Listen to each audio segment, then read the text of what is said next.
Kerto MDC kebanyakan kun hana election kaman salongsion usam ada san na forum raja ngam constituency bilong na seperti NPP ini airang lu XMLA taramrai atau iba kin farmer baning na seperti SSPDP and penyakun lu XMA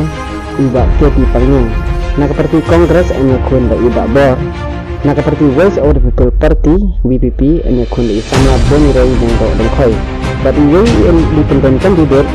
kata iba Nur Syai Karbani tentang sepenuh PP pada jangkaran rajangan yang lebih hidup dan pak sebesar dari kongsi harga negatif